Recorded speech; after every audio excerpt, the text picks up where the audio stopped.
안녕하십니까. 오늘 참 즐거운 날입니다. 기쁜 날입니다. 우리 생애에서 잊을 수 없는 날이 있다고 하면 예수를 통해서 거듭난 날일 것입니다. 그런 그 놀라운 날을 오늘 믿음을 고백한 친구가 말한 것처럼 그것이 하나님의 선물, 하나님이 우리에게 주시는 거라고 생각하면 그게 바로 세상에서 가장 큰 기적이라고 그렇게 생각하고 그것 때문에 우리가 하나님께 감사할 수 있습니다. 오늘은 히브리서 11장 그 마지막 부분입니다. 그동안 우리는 그 히브리 11장을 중심으로 해서 믿음이 어떤 역할을 하는가에 대해서 생각해봤는데 다음 달이면 11장 그 종료를 찍을 것 같습니다. 오늘 그 전에 있는 말씀을 보도록 하겠습니다. 히브리 11장 35절부터 한 절씩 교독하도록 하겠습니다. 내용을 전부 읽는 게 필요해서 끝절까지 한 절씩 교독하겠습니다. 제가 먼저 히브리 11장 35절 읽겠습니다. 여자들은 자기의 죽은 자를 부활을 받기도 하며 또 어떤 이들은 더 좋은 부활을 얻고자 하여 악형을 받되 구차히 면하지 아니하였으며 또 어떤 이들은 조롱과 채찍질을 하느라 절망하고 같이 시험을 받았으며 돌로 치는 것과 톱으로 펴는 것과 시험과 칼에 죽는 것을 당하고 양과 염소의 가죽을 입고 유리하여 궁핍과 혼란과 학대를 받았으니 이런 사람은 세상이 감당하지 못합니다. 그들이 광야와 산과 동굴과 도물에 유리하였느니라.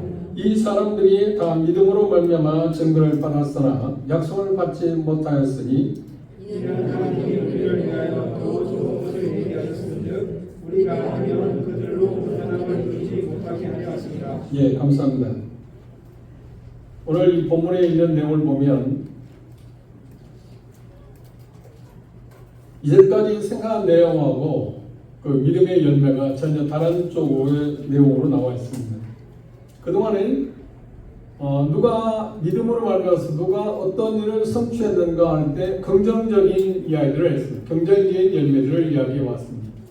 그런데 이 본문에서 보면은 이제 누구라고 말하지 않았지만 믿음 때문에 그들이 어떤 일들을 했는가 하는 것의 열매에 다른 종류의 그 열매에 대해서 언급을 했습니다.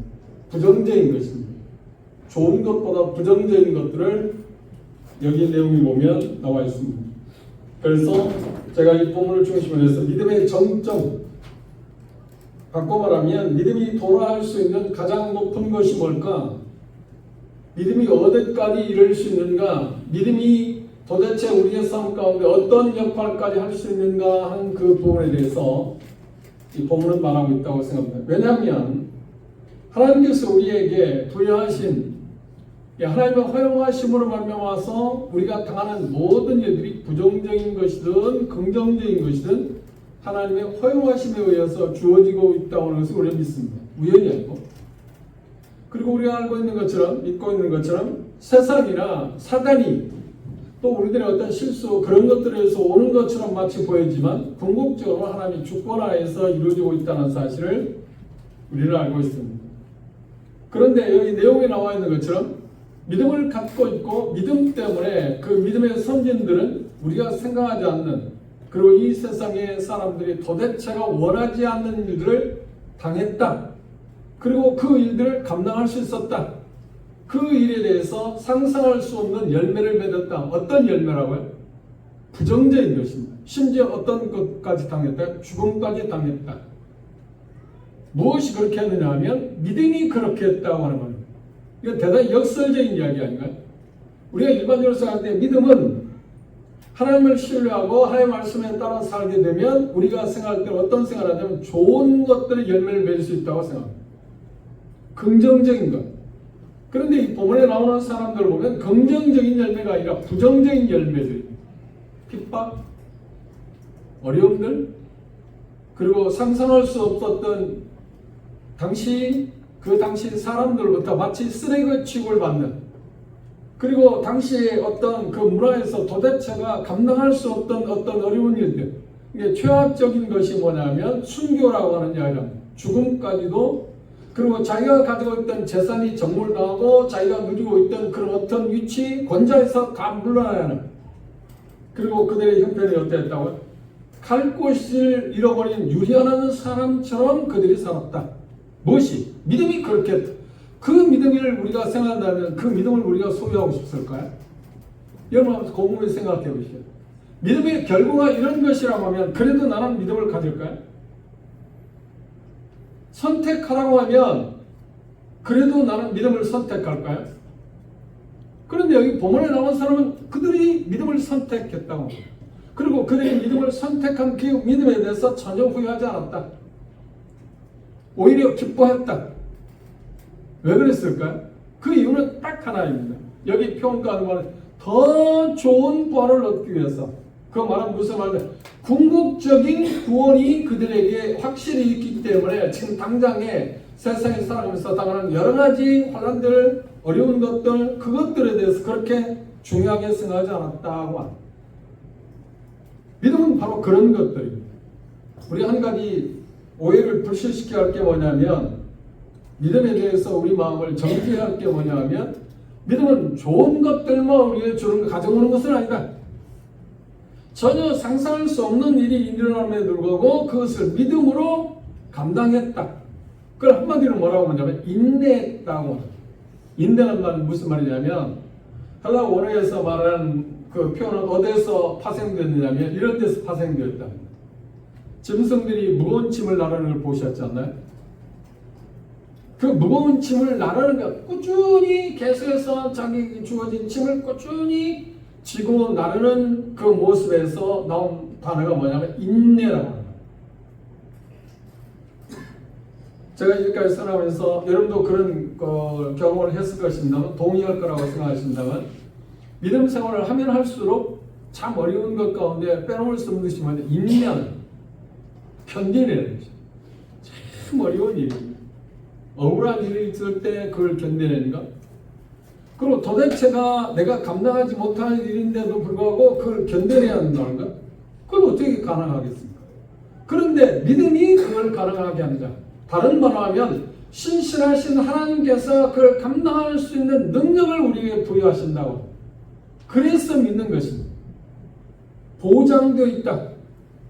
다시 말씀드리면 믿음 때문에 이런 불이익을 당한다 할지라도 나는 믿음을 선택할 것이냐 하는 문제가 우리에게 남아 있습니다. 그런데 여기 나오는 본문의 사람은 어떻게 했다? 선택했다. 왜냐하면 그것들을 감당할 수 있게 하실 거니까. 이 믿음의 정점, 다시 말하면 여기 본문에 나오는 사람들은 어떤 사람들인가요? 믿음이 그들에게 주어졌을 때 최고, 여기까지도 그들의 믿음으로 말미암아서 감당할 수 있었다. 도달할 수 있었다. 어느 지점까지요? 죽음의 자리까지. 죽음의 자리. 우리가 일반적으로 아는 것처럼 세상에서 가장 큰 힘이 있다면 무엇일까요? 그건 바로 죽음입니다. 죽음보다 강한 게 없습니다. 세상에서 그렇습니다.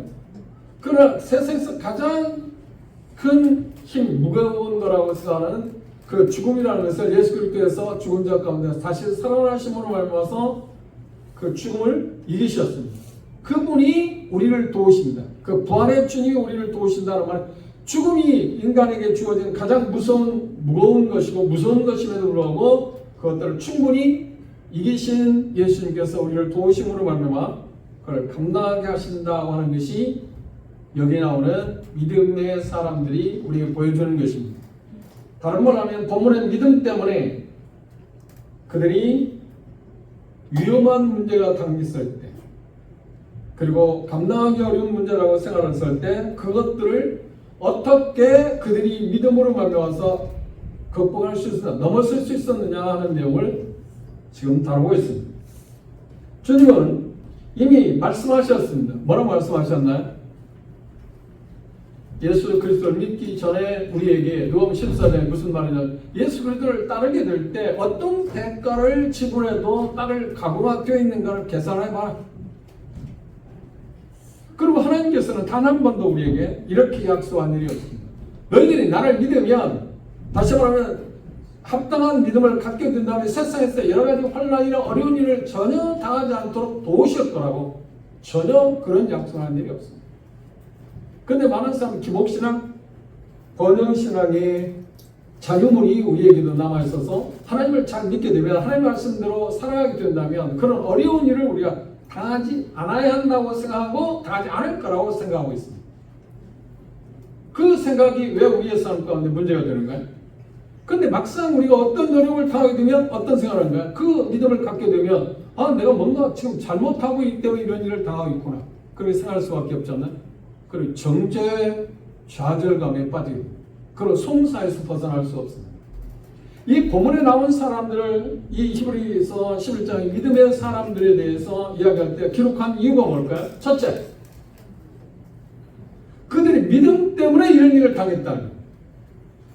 하나님의 말씀을 따르고 하나님의 말씀대로 하나님을 기쁘시게 하는 삶을 살고자 하는 마음으로 삶을 살아갔는데 하나님께서 그들에게 준 대가는 이런 것들이었다. 부정적인 것들이었다고요. 이걸 기록한 이유가 뭘까요? 그렇습니다. 2000년 흐른 우리에게도 이런 비슷한 일들을 당할 수 있다는 것을 예고한 것이고 이런 일을 당할 때 우리도 어떻게 하나님의 능력으로 그것들을 충분히 감당하게 할 거다. 어떻게? 믿음으로. 믿음이 아니어서 이런 것들을 감당할 수 있는 사람이 없잖아요. 그리고 이런 일을 믿음을 갖게 됐을 때 불이익이고 부정적인 일에 불과 그 가운데서 어떻게 기뻐할 수 있다. 이게 믿음의 능력이라고 말하고 있습니다. 자, 정리합시다.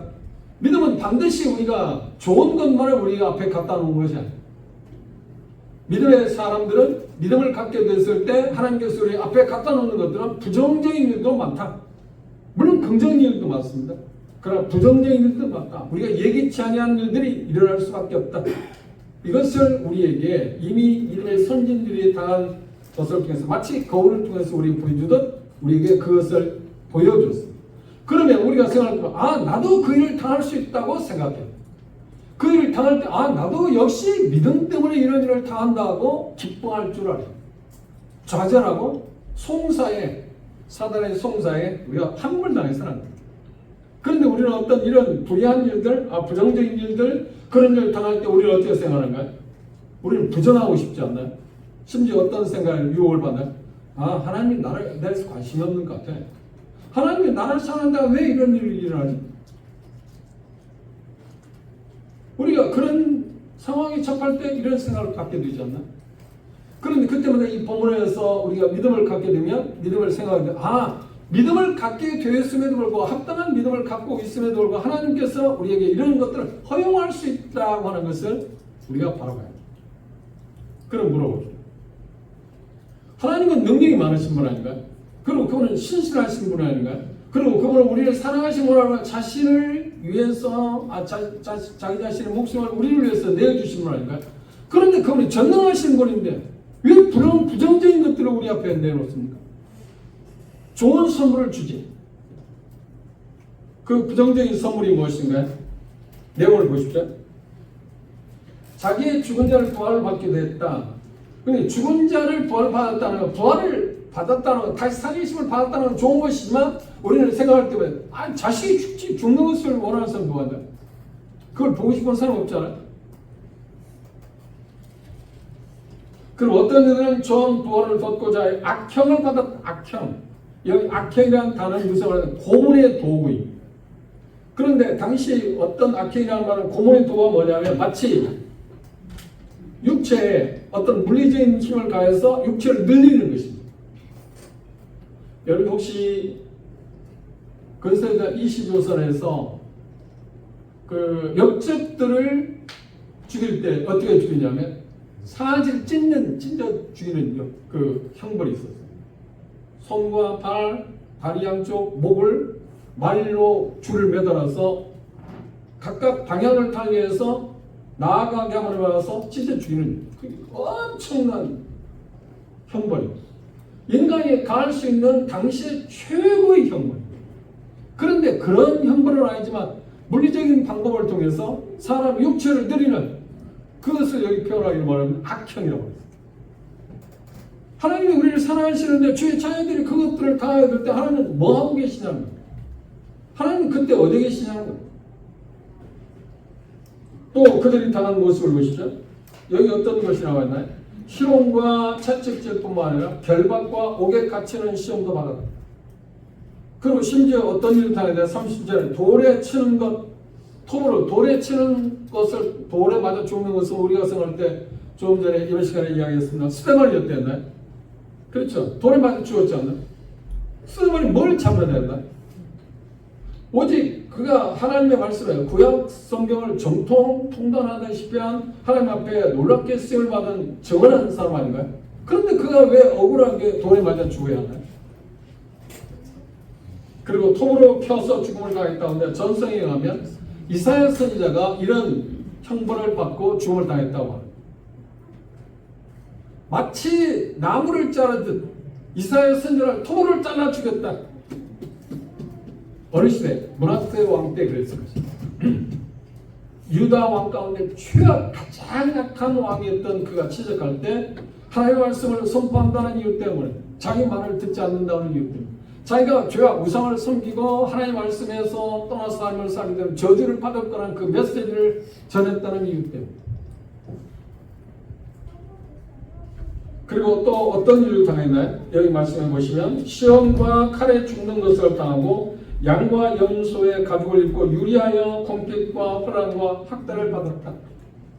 근데 인간으로서 당할 수 있는 최악의 모든 것들을 감당했다.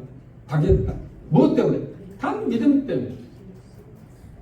이 믿음이 이런 역할을 한다면 누가 그 믿음을 환영하겠어? 하나님을 믿는 그 믿음이 우리에게 이런 것들로 내몬다고 하면 그 믿음 때문에 이런 것들을 우리가 부산을 얻을 수 있다면 누가 그 믿음을 원하는 사람이 있습니까? 아무도 없지 않아요? 아무 생각이 없어요. 여러분들이 그 믿음을 소유할 거냐 아니면 이런 것들을 소유할 거냐 하면 믿음을 소유하게 되면 이런 것들을 여러분들이 당연히 받아야 보면 여러분 선뜻 그래도 나는 이런 일을 당한다 할지라도 믿음을 선택할 사람이 있나요? 그게 쉬운 게 아니에요. 그건 쉬운 게 아니에요. 그런데 이분들이 믿음의 선진들이 그 일을 기꺼이 당했던 것은 뭐라고요? 그렇죠. 미래가 확실하게 그들이 있었기 때문에 지금 현재 이 세상이 끝이 아니고 다음 세상이 있다는 것을 확실히 믿었기 때문에 그랬다. 그래서 평가를 뭐라 하냐? 더 좋은 부활, 더 좋은 부활, 소망이 있었다고. 두 번째, 이들이 그런 상황인데도 믿음으로 굴하지 않았던 이유가 뭔가? 하나님께서 놀랍게 성령의 능력으로 인해서 그것들을 형편은 각각 다르지만 종류는 각각 다르지만 그것들을 감당하게 하셨다고 하는 겁니다. 감당하게 하셨다.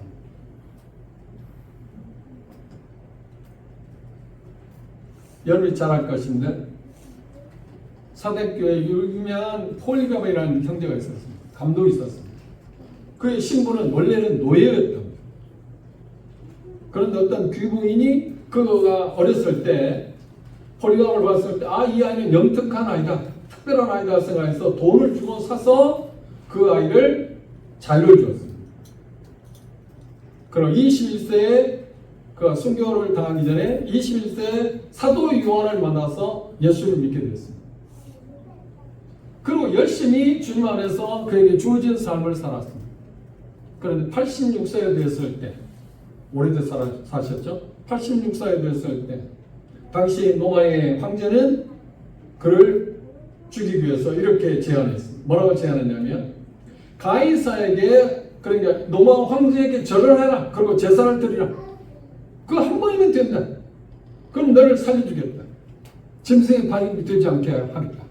그때 폴리갑이라고 하는 그 감독은 뭐라 했냐면 내가 86년 동안 예수님을 나의 주인으로 섬기고 그분이 나를 위해서 십자가 공부에 돌아가시고 이제까지 그분을 섬기면서 한 번도 그분이 나를 어렵게 하거나 나의 마음을 서운하게 하거나 나를 실망시킨 일이 없고 나를 괴롭게 한 일이 없고 나쁜 일을 하도록 하신 일이 아닌데 내가 그분을 어떻게 배신할 수 있냐? 배신할 수 없다. 그러니까 로마 총독이 그에게 이렇게 제안했어. 만약에 그 가이사에게 한 번만 절하면 제사를 드리면 그 형벌을 면하게 해주겠다는데도 그 무거운 그 무서운 짐승의 밥이 되겠다는 것을 네가 기꺼이 당하겠다고 하면 그러면 이제는 짐승의 밥이 되지 않고 화형시켰다. 돌에 태워주겠다. 그때 폴리갑이 이렇게 말했다. 당신은 이 세상에 보이는 불의 효력에 의해서 나를 태워 죽일지 모르지만 이후에 죄를 지은 사람들이 지옥의 멸망의 불 가운데 거칠 거라는 것을 당신은 모르기 때문에 지금 나에게 그렇게 말합니다. 그리고 기꺼이 화영장의 불꽃으로 사라졌다는 유명한 일화를 우리는 한 번쯤은 들었을 것입니다. 여기 표현 가운데 믿음의 선지자들 어떻게 해요? 다 그런 회의 정체를 봤어요. 믿음을 저버리라. 그렇다고 하면 그 불림을 주지 않겠다. 그런데 그들은 다 동일하게 뭐라 했어요? 아니야. 내가 믿는 예수님을 나는 부인할 수 없다. 그분을 배신할 수 없다. 내가 어떤 불림을 당한다 하잖아. 그 일을 당하겠다. 그렇게 선택한 이유는 뭐예요? 믿음으로 그랬는데 어떤 믿음으로요? 여기 표현한다. 더 좋은 벌을 얻고자. 더 좋은 벌은 뭔가? 우리가 언젠가 예수님이 오시면 그분처럼 될 것이고 영광스럽게 변화될 거라는 그 놀라운 믿음입니다. 계시록 한번 볼까요?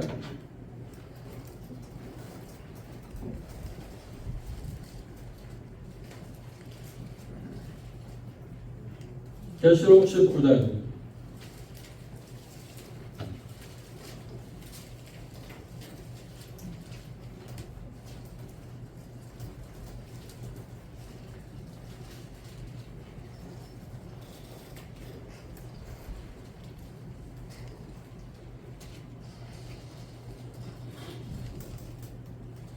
계시록 19장 7절 이하에 보시면 6절입니다. 또 내가 들으니 허다한 무리의 음성도 같고 많은 물소리도 같고 큰 유성도 같아서 가로되 할렐루야 주 우리 하나님 곧 전능하신 이가 통치하시도록. 더 좋은 것.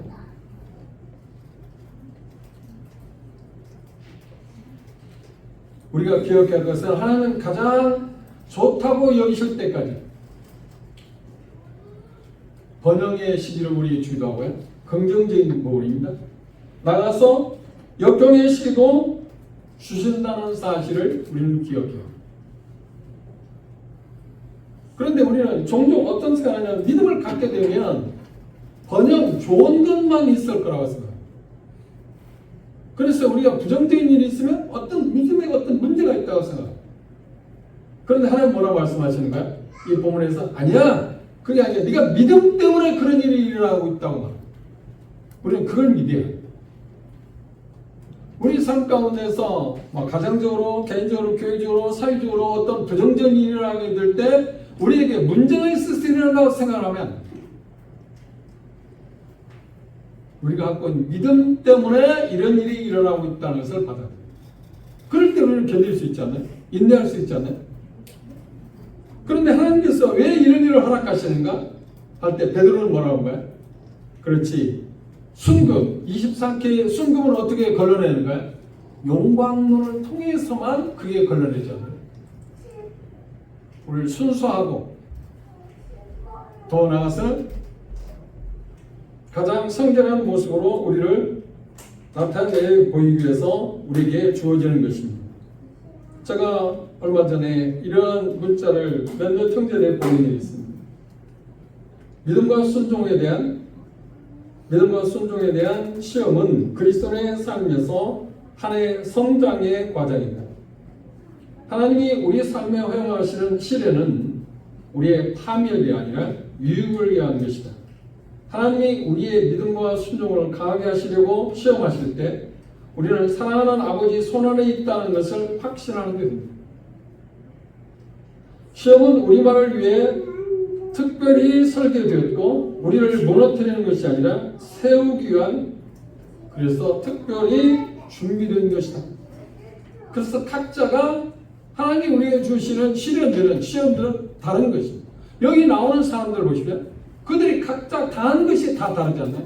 어떤 사람은 위협도 당하기도 하고 어떤 사람은 심지어 죽음도 당하겠지만 자기 자신이 정보를 당하기도 하고 어떤 사람은 모든 것을 빼앗김을 당하기도 하고 또 악행을 받기도 하고 죽음을 당하기도 하고 여러 다양한 종류의 시련들을 겪었습니다.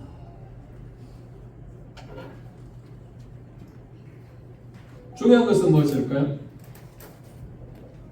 우리가 이런 상황에서 어떤 것을 귀하게 생각할 거냐, 어떤 것을 가치 있게 생각할 것이냐는 것.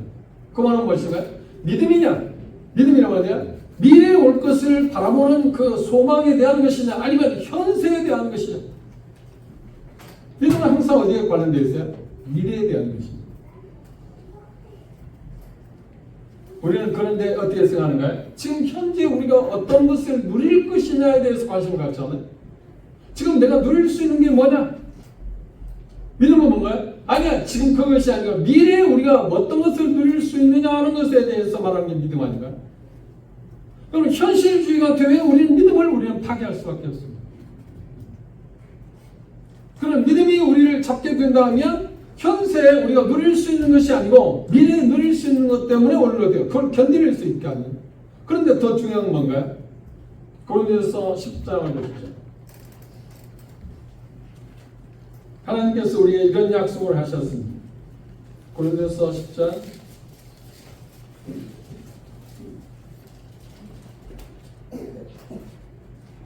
말씀드린 바가 있습니다.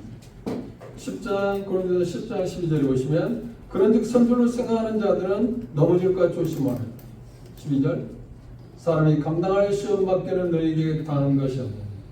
여기 여러 종류의 믿음의 선진들이 이런 유형들을 각각 당했잖아요. 그런데 그들이 그것들을 허락할 때 하나님 각각 그걸 감당할 수 있는 것을 허락하셨다. 감당할 수 있는 것. 우리에게도 마찬가지입니다. 오직 하나님은 믿고사 너희가 감당치 못할 시험당을 허락지 아니하십니다. 그런데 우리는 우리의 삶 가운데 어떤 시련이 올 때 내가 이걸 감당할 수 없다. 내가 이걸 어떻게 감당하지? 그렇죠. 우리 인간의 힘으로는 감당할 수 없습니다.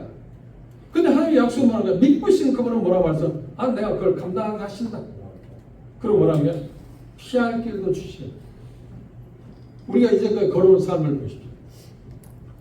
우리가 이제까지 삶을 살아오면서 내 앞에, 여러분 앞에, 여러분의 가정에 당한 여러 가지 시련들이 있었잖아요. 그 시련들을 딱 당했을 때 내가 이걸 어떻게 감당하지? 그런데 결국 시간이 지났을 때 인내하게 하셨고 그리고 어떻게 그걸 감당하게 하셨잖아요. 그럼 앞으로도 지금 현재 당하는 일도 마찬가지고 앞으로 당할 일들에 대해서 하나님이 그걸 감당하게 하실 거라고 하나님 약속이 뭐라고 했나요? 감당하게 하실 거예요. 그 약속하시는 분과 믿으시니까 하나님, 나를 사랑하시니까 하나님의 손 안에 있습니다. 하나님의 손 안에 벗어나서 우리가 허락되는 것이 없습니다. 욥기를 보십시오. 욥기 1장에 보면 욥에게 자기가 갖고 있는 많은 것을, 모든 것을, 소유를 다 잃어버리게 했습니다. 그때 하나님께서는 뭐라고 하세요? 내가 허용한다. 이 허용하는 범위에 대해서 누가 결정했나? 하나님이 결정했어요. 그래도 하나님을 시험하지 않았습니다. 욕하지 않았습니다. 믿음에서 파산하지 않았습니다. 그때 사단은 하나님 앞에 뭐라고 합니까? 그가 소유하고 있는 것을 다 빼앗았음에도 불구하고 범죄하지 않기 때문에 하나님은 네가 욕을 받는다 했을 때 사단은 뭐라고 해요? 그의 육체적으로 심한 고통을 주면 그가 믿음을 버릴 겁니다. 그때 하나님 뭐라고 하는가요? 딱 그 생명을 빼앗지 마. 그리고 네가 할 수 있는 걸 해와. 그런데 결국은 어땠나? 욥은 믿음을 벗어나지 않았어요. 그래서 42장에 보면 해의 축복을 받았다. 그 일들을 우리가 어려운 일을 당할 때 감당하기 어려울 거라고 생각하지만 그걸 감당하게 하시는 그 하나님을 보이십시오. 이것이 바로 믿음. 이 본문에서 우리가 하나님께서 이 히브리 저자가 우리에게 말하고 싶은 것은 가장 중요한 게 무엇일까요? 몇 가지 있습니다. 바꿔 말하면 왜 하나님은 이런 일들을 허용하시는가? 왜 부정적인 일을 그들 믿음 때문에 이런 일을 당하게 내버려 두셨는가? 허락하셨는가? 이 답을 우리가 잘 모르지 않나요? 그런데 이 내용에서 우리가 답을 얻을 수 있습니다. 첫째, 시련을 통해서 그들의 믿음과 용기, 인내 또는 더욱더 큰 은혜가 그들에게 임하고 있다는 것을 보여주고 싶어요.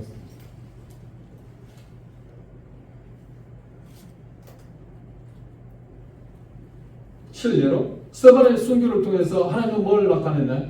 그가 물론 돌에 맞아 죽는 본인에게 말한다면 다른 고통스러운 유쾌한 일 절대. 그런데 그 일을 통해서 하나님은 어떤 일을 얻어냈나요? 그렇죠. 사울이 주님께 돌아온 일을 허락했어요. 그렇다면 스테반이 생각할 때 어떤 생각을 내 주문을 말미암아서 복음이 더 확장되고 하나님께 더 영광을 받을 수 있다고 한 것을 그가 알았다고 하면, 그걸 바라볼 수 있었다고 하면 어떤가요? 그걸 기꺼이 기쁘게 받아들일 수 있지 않나요? 두 번째, 왜 이런 일을 하나님은 허락하셨을까요? 그것은 그들이 고백하고 있는 믿음이 진실성을 모든 세계 피조를 향해서 하나님께서 뭐라고요? 네가 믿는 믿음이 정말 위대하다는 것을 증언하고 싶었어요. 어떤 상황에서 네가 믿는 그 믿음이, 네가 갖고 있는 그 믿음이 어떤 상황이 와도 절대 구라든가 빼앗을 수 없다, 물리칠 수 없다는 것을 보여주기 위해서 이걸 허락했다. 그럼 우리가 당하는 시련들을 우리는 어떤 시선에서 봐야 할까요? 바로 그런 시선. 아, 내가 믿는 믿음이 진정한 믿음이라는 것을 보여주기 위해서. 나 스스로도 체득하고 나 스스로도 그것에 대해서 감지하고 인지하고 또 다른 사람에게까지 그걸 선전하게 하기 위해서. 홍보하고 싶어서. 세 번째, 왜 하나님이 이런 일을 허용하셨을까요? 여러분들이 시련을 겪게 될 때 연약한 내가 당하고 있는 말고 다른 형제 자매들이 그것들을 감당할 수 없다고 생각하는 형제 자매들에게 용기와 힘을 주기 위해서 본을 지금 보여요. 그렇죠? 이런 사람들이 지금 우리가 본문에 나오는 이런 믿음의 선지자들이 이런 일을 당한 것을 통해서 그들이 믿음으로 그것들을 극복하고 감당했다는 것을 우리에게 보여줌으로 말미암아서 우리가 지금 어떤 거야? 후대에서는 우리에게 아, 나도 이런 일을 당해도 그걸 감당할 수 있게 하시는 하나님이구나. 그걸 볼 수 있게 하기 위해서. 네 번째, 빼놓을 수 없는 것이 뭔가요? 우리가 시련을 겪게 될 때, 어떤 어려움을 겪게, 어떤 아픔을 겪게 될 때, 여러분들이 작든 크든 정도의 차이 있을지 모르지만 예수 그리스도께서 십자가에 당하신 고통을 우리는 조금은 맛볼 수 있잖아요. 그때 예수님의 고통이 이랬겠다. 그럼 비교할 수는 없습니다. 비교할 수 있는 것은 아닙니다. 그제 잘 아시죠? 이런 기도하고 계시고 그 동탄의 이영수 형제님이 지금 마지막 그 관문입니다. 이 마지막이 왔다고 생각합니다. 그래 장지도 마련하고 전부 다 준비하고 7월 3일 이제 완도에 가서 이제 마지막을 자기가 이제 맞이하겠다. 그래서 지금 어떤 10m도 걸어다닐 수 없을 만큼 그런 형편이 있다고 들었습니다.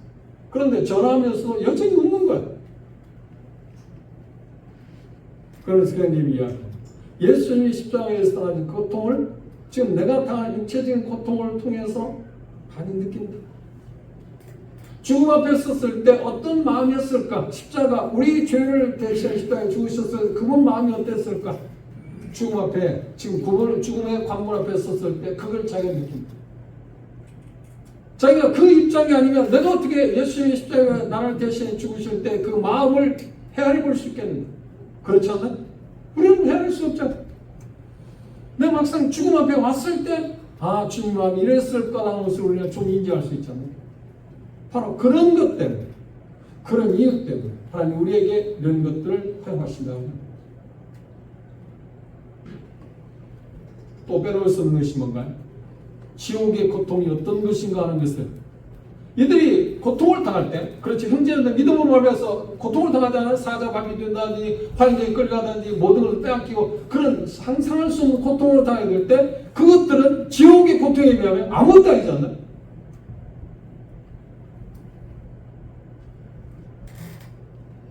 지옥의 고통이 얼마나 무서운 것인가 하는 것을 우리가 실질적으로 우리의 삶 가운데 그런 시련 가운데 처하게 될 때 우리로 하여금 느끼고 또 그것들을 통해서 우리가 반응하는 믿음으로 그것들을 반응하는 모습을 통해서 나를 핍박하고 나를 죽이려고 하는 사람들에게 그것들을 어떻게 증언하는 기회를 줍니다.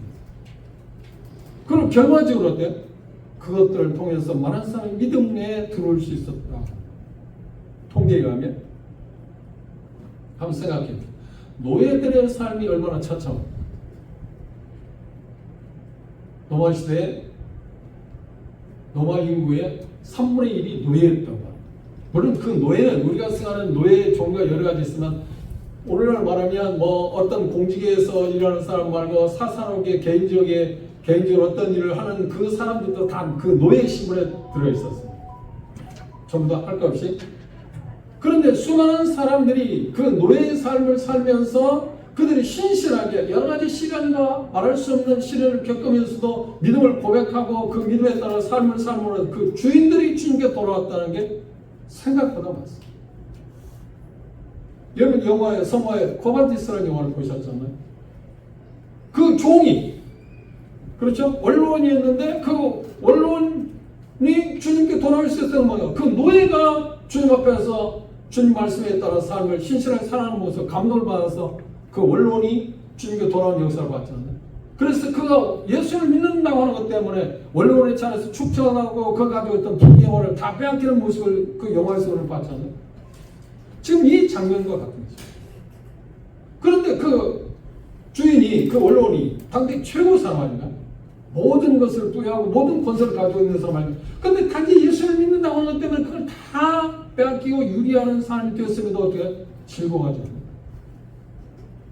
그 믿음을 우리가 어떻게 설명합니까? 그 믿음의 가치를 무엇으로 비교할 수 있는가?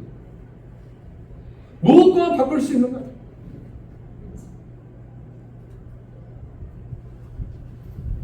이런 이유들 때문에 하나님께서 이 믿음의 선진들에게 이런 시련들을 주었습니다. 그러나 궁극적으로 결론적으로 뭐죠? 그럼에도 불구하고 이것들을 다 감당하게 하셨다.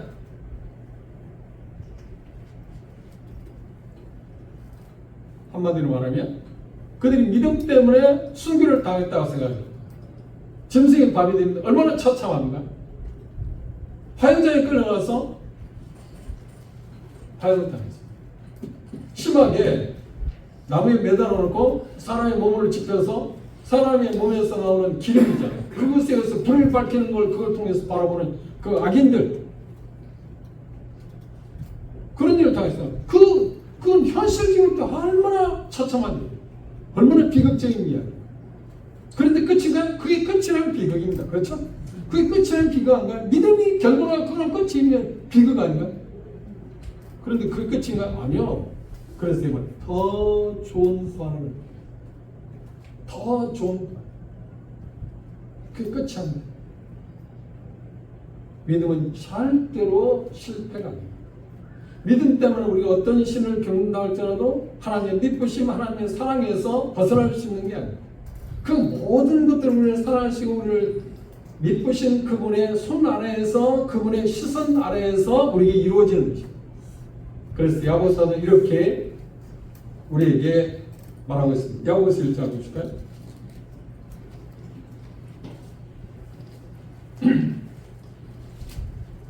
이절 내 형제들아 너희가 여러 가지 시험을 만나는 시련들 뭐라고요? 기쁘게 여기라. 그 시련의 종류가 무엇입니까? 여러분들이 당하고 있는데 당했던 것이 무엇이고 당하고 있는 것이 무엇이고 앞으로 당할 게 무엇이고 우리는 모릅니다. 지나온 것들은 알죠. 지금 당하고 있는 것은 알죠. 그럼 앞으로 어떤 것이 올지 모릅니다. 그런데 그것들에 대해서는 언제 기쁘게 여기라. 이는 너희 믿음의 시련이 인내를 만들어내는 줄 너희가 알겠대. 인내는 온전히 이루라. 이는 너희로 온전하고 구비하여 조금 더 부족하며 성숙하기 위해서 우리의 주는 시련이다. 한 계단 더 높게 하기 위해서 하나 더 상승시키기 위해서 우리의 시련을 줘. 그것 때문에 우리가 시련을 올 때 어떤 시련이든 간에 기쁘게 여기라. 그리고 중요한 건 뭔가 다 당하는 거다. 나만 당하는 게 아니다. 다 당한다. 그리고 각각 당하는 정도의 차이가 있을지 모르지만 그 정도의 차이가 상관없이 그것들을 감당하게 하실 거다. 그런데 중요한 게 여기 있습니다. 결론적인 게 있습니다. 노절 주목해 보시고 너희 중에 누구든지 지혜가 부족하거든 모든 사람이 후히 주시고 꾸짖지 아니하시는 하나님께 구하라. 그러면 이 시련에 대해서 이야기하고 왜 기도에 대해서 물어봤을까요? 지혜가 필요하다고 해서 여기 지혜는 뭘까요? 우리가 시련을 볼 때 하나님의 시선으로 바라볼 수 있는 능력, 그걸 지혜라고. 그게 없다고 하면 우리는 어떻게 불안해요. 무너져 내릴 것 같아요. 그런데 그 지혜를 갖게 된다. 하나님의 시선에서 그걸 바라볼 수 있다면 어때요? 당장은 어렵죠. 그런데 어때요? 그걸 감당하게 하신다는 약속을 받는 거죠. 그리고 하나님이 우리를 사랑하신 그 분 안에서 이루어져 있다고 생각해요. 그래서 토마스 잘 알고 있는 것처럼 8장 28절은 하나님을 사랑하는 자나 곧 끝대로 부르심을 입은 자 중에 모든 것을 합력해서 이 모든 것, 이 사람들이 당한 모든 여러 종류 있었죠. 우리가 당한 모든 것들입니다. 헤아릴 수 없는 많은 것들입니다. 그것들 통해서 하나님 뭘 하시겠다? 선을 이루십니다. 성숙, 그리스도를 닮게 하십니다. 우리가 믿는 믿음은 절대 우리를 해치는 게 아닙니다. 우리가 믿는 믿음은 우리로 하여금 상승하게 하고 승리하게 하고 앞으로 나아가게 하는 것입니다. 그때마다 우리가 시련을 겪을 때마다 하나님께 지혜를 봅니다. 그 지혜가 뭐라고요? 하나님의 시선에서 그걸 볼 수 있게 하십시오. 하나님 제발 왜 내게 이루어지는지 이루고 있는지는 내가 잘 모르지만 그것을 하나님이 왜 허락하시는가를 우리가 볼 수 있게 해주십시오. 지혜가 우리에게 있다고 그걸 볼 수가 있다고 합니다. 그것이 어떤 것이든 당황스럽죠. 힘들죠. 그런 문제는 하나님 약속하기 뭐라냐? 감당하게 하신다고 그러잖아요. 그걸 피할 길로 주신다고 그랬잖아요. 하나님 약속이라니까 그거 하나님을 믿읍시다. 그리고 담대하게 우리 믿음의 경주를 해봅시다. 기도합시다.